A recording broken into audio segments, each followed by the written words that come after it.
నేను భయశాలి సిద్ధాంతాలను ఖండిస్తూ ఉన్నప్పుడు ఈ విషయంలో భయశాలి బోధ తప్పు, ఇప్పుడు జరిగేది 1000 ఏళ్ల రాజ్యం కాదు అని నేను చెప్పాను. కానీ 1000 ఏళ్ల రాజ్యము ఇప్పుడే జరుగుతోంది అన్న బోధ ఈ అపజయశాలి, ఈ భయశాలి కొత్తగా పుట్టించిందేమీ కాదు. అతడి దగ్గర ఉన్నటువంటి భ్రష్టత్వం అంతా ఇంతకు ముందున్న తరాల్లో నుండి ఉన్నదే.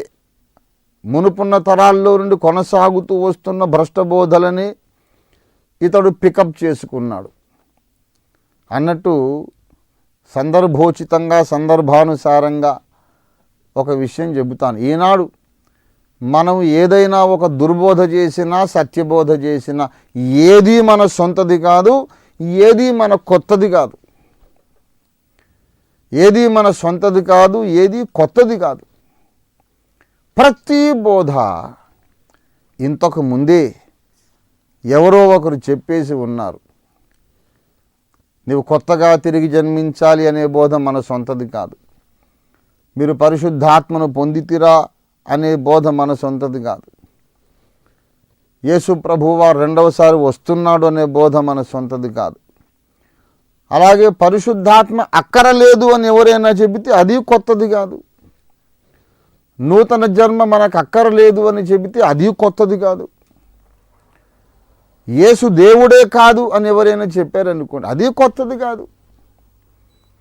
మనకు ముందున్న తరాలలో బోధకులు ఇటు భ్రష్టబోధలను, కొందరేమో సత్యబోధలను అన్నిటినీ ప్రతిపాదించి బోధించి ఒక్కొక్క బోధకు ఆలవాలంగా, నిలయంగా, పట్టుగొమ్మగా ఒక్కొక్క డినామినేషన్ని స్థాపించేసి వెళ్ళిపోయారు. ఇవాళ నేనేది చెప్పినా అది కొత్తది కాదు, ఎవరు ఏది చెప్పినా కొత్తది కాదు. ఇంతకు మునుపున్న తరాలలోని వేదాంత విద్య పోకడలను, థియోలాజికల్ ట్రెండ్స్ని మనం గమనిస్తే ప్రతి ఒక బోధ, అది మంచిది కానీ చెడ్డ బోధ కానీ ముందున్న తరాల్లో ఈ లోకంలో ఉన్నది. అలాగే ఈ భయశాలి గారి బోధలు కూడా ఆయన సొంతవి కాదు. ఇంతకుముందు చాలామంది చెప్పిన అసత్య బోధలని ఈయన పికప్ చేసుకున్నాడు. కాకపోతే కాస్త గట్టిగా మాట్లాడతాడు, గొంతు పెంచి మాట్లాడతాడు, ఉద్రేకంగా, ఆవేశంగా మాట్లాడతాడు, అమర్యాదగా మాట్లాడతాడు.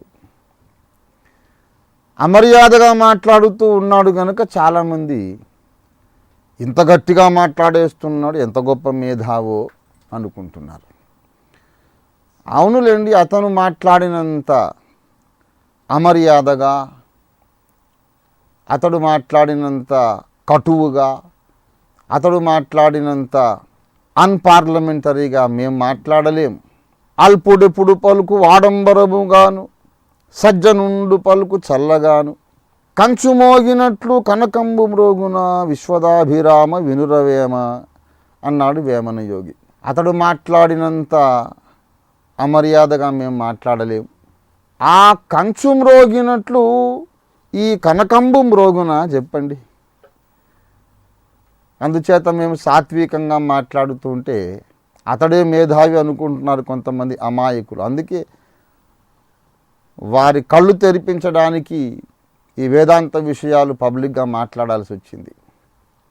ప్రియులారా, అతడు గట్టిగా మాట్లాడుతున్నాడు కానీ అవన్నీ ఎవరి దగ్గర అడుక్కొచ్చినవే.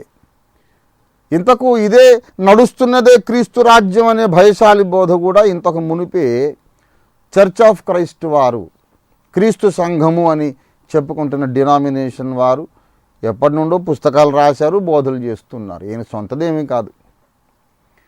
కానీ క్రీస్తు సంఘము వారు చెప్పిన, భయశాలి గారు చెప్పిన, పరలోకం నుండి ఊడిపడిన ఒక దేవదూత చెప్పినా, ఎవరు చెప్పినా సరే, 1,000,000 మంది దేవదూతలు వచ్చి చెప్పినా సరే, ఇప్పుడు జరుగుతున్నదే 1000 ఏళ్ల రాజ్యం అనే బోధ తప్పున్నర తప్పు, శుద్ధ తప్పు. 1,000,000 మంది దేవదూతలు వచ్చిన ఈ బైబిల్ గ్రంథానికి విరోధంగా మాట్లాడితే శాపగ్రస్తులైపోతారు.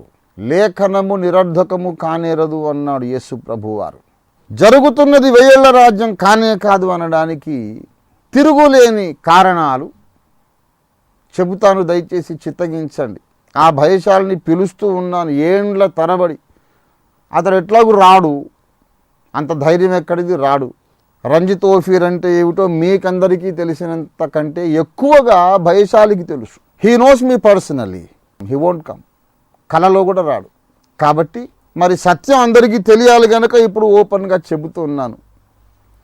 ఇది 1000 ఏళ్ల రాజ్యం కావడానికి వీల్లేదని చెప్పడానికి కొన్ని కారణాలు చెబుతాను. విని సత్యం నేర్చుకోండి.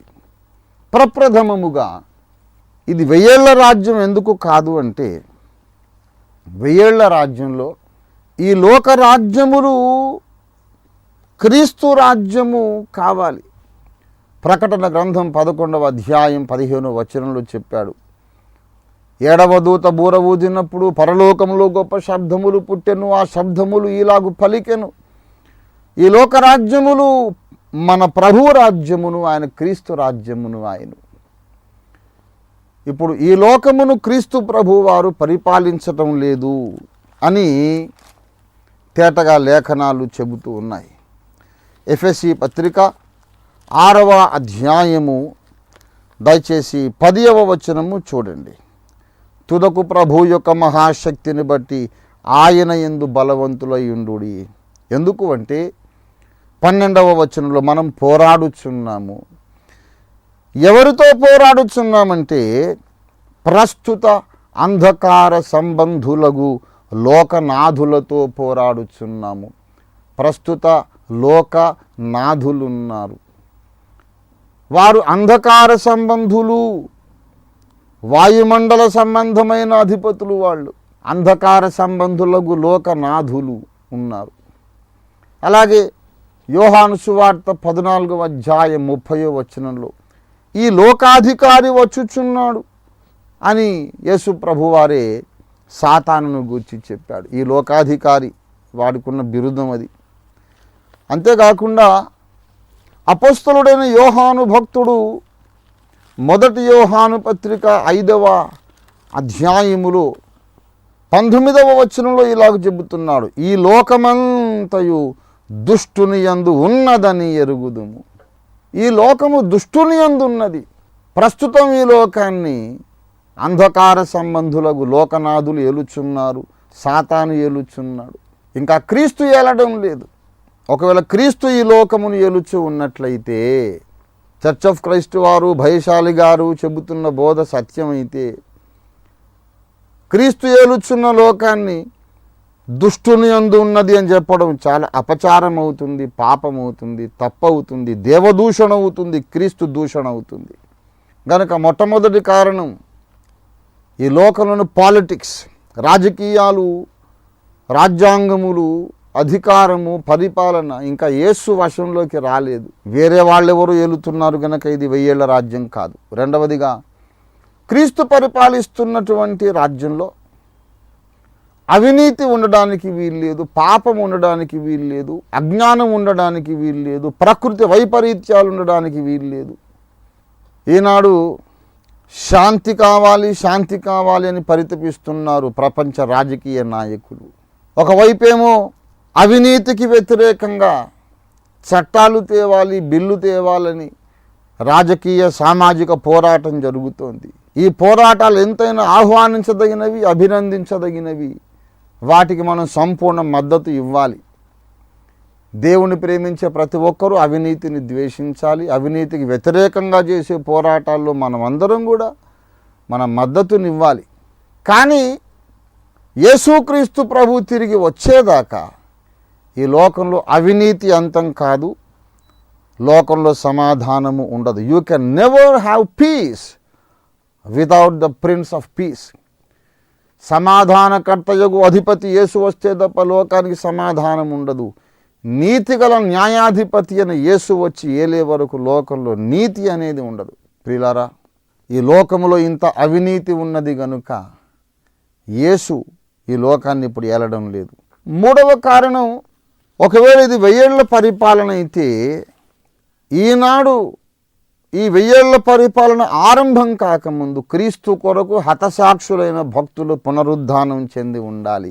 ప్రకటన గ్రంథం 20వ అధ్యాయం 4వ వచనం, దేవుని వాక్యము నిమిత్తమును యేసును గూర్చి తామిచ్చిన సాక్ష్యము నిమిత్తమును శిరచ్ఛేదనము చేయబడిన వారి ఆత్మలను చూచి తిని వారు బ్రతికిన వారై 1000 సంవత్సరములు క్రీస్తుతో కూడా రాజ్యము చేసిరి. ఈనాడు యేసు ప్రభువు కొరకు తలలు నరికి చంపబడిన భక్తులు బ్రతికి మహిమ శరీరాలతో ఈ లోకమును ఏలుతున్నారా అంటే ఏలడం లేదు. ఇంకా భక్తుల పునరుద్ధానము రానే లేదు, జరగనే లేదు.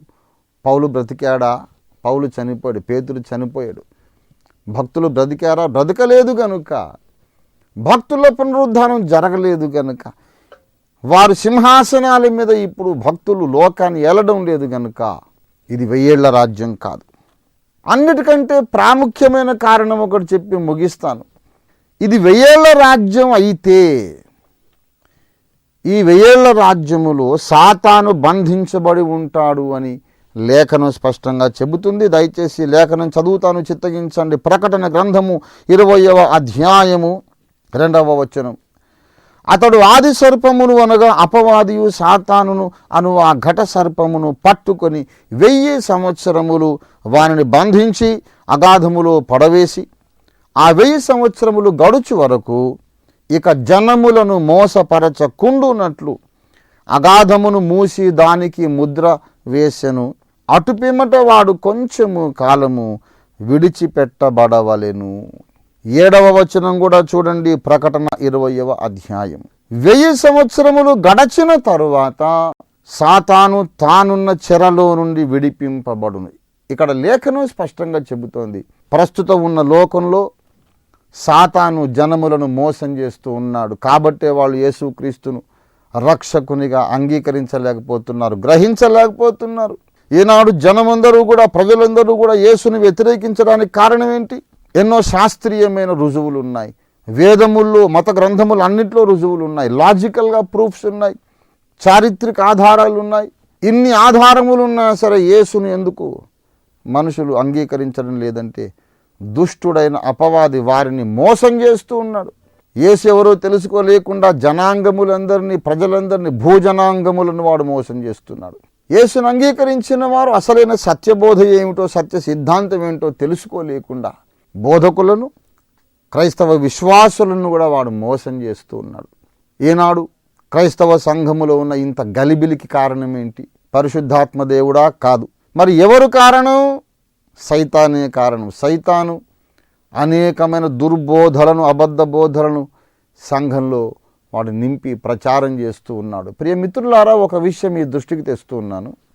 నేను బోధించేది సత్యమో, అవతలి వాళ్ళు బోధించేది సత్యమో అన్నది కాసేపు ప్రక్కన పెట్టండి. ఒక విషయం మాత్రం మనం అందరం ఒప్పుకోవాలి. ఈ ఇద్దరిలో ఎవరో ఒకరు మాత్రం తప్పు బోధ చేస్తున్నారు. ఒకవేళ భయశాలి, అతని అనుచరులు, క్రీస్తు సంఘం సోదరులు వాళ్ళు చెప్పేదే సత్యం అనుకోండి. ఒకవేళ సత్యమైతే రంజిత్ ఓఫీర్ చెప్పేది అసత్యం అవుతుంది. లేదు, రంజిత్ ఓఫీర్ చెప్పేదే సత్యమైతే వాళ్ళు చెప్పేది అసత్యం అవుతుంది. ఏదో ఒకటే సత్యం, కానీ రెండూ సత్యం కావు కదా, కావడానికి వీల్లేదు కదా. ఒప్పుకున్నారు.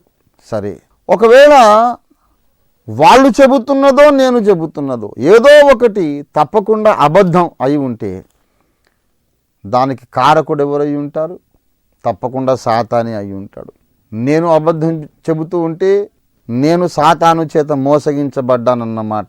వైశాలి, అతని అనుచరులు అసత్యబోధ ఒకవేళ చేస్తూ ఉంటే వారు సాతాను చేత మోసగించబడ్డారన్నమాట. వాళ్ళు నేను ఏదో ఒక శిబిరం సాతాను చేత మోసగించబడ్డాం. అలాగైతే ఇది 1000 ఏళ్ల రాజ్యం అయి ఉంటే గనక ఎవరు మోసగించబడ్డానికి వీలు లేదు కదా. వాడు జనములను మోసపరచకుండునట్లు 1000 సంవత్సరాలు దేవుడు వాడిని బంధిస్తాడట. ఆ 1000 ఏళ్ల పరిపాలనలో ఉండే ముఖ్య లక్షణం సాతాను ప్రభావం అసలే ఉండదు.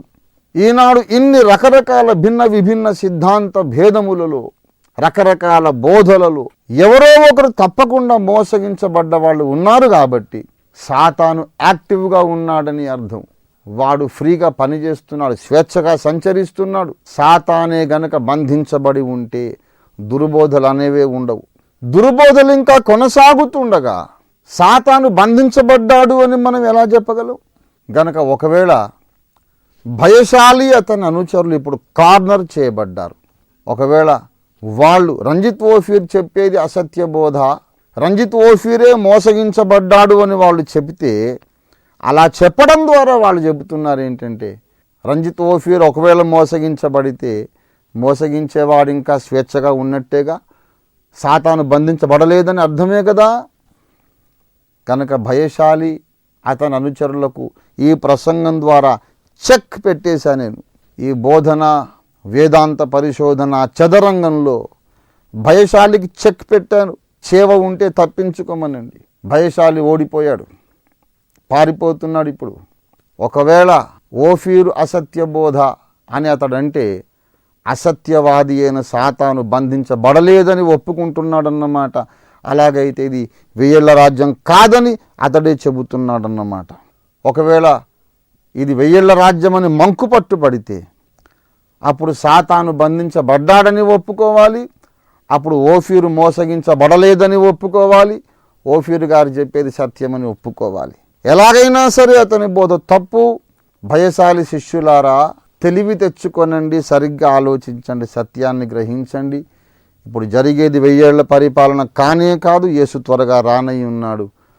ఆయన రాకడలో ఎత్తబడాలంటే, ఆయన ఉగ్రతను తప్పించుకోవాలంటే ఈరోజే మీరు మారు మనస్సు పొంది ప్రతి ఒక్కరు కూడా క్రైస్తవులు కానీ క్రైస్తవేతరులు కానీ మారు మనస్సు పొంది యేసు ప్రభు మీ పాపాల కొరకు మరణించి లేచాడని నమ్మి గ్రహించి, యేసు ప్రభువా నా పాపములు క్షమించు, నా హృదయంలోనికి రమ్మని అడిగి నమ్మి బాప్తిస్మము పొందండి. మీరు మీ ఇంటివారు రక్షింపబడతారు.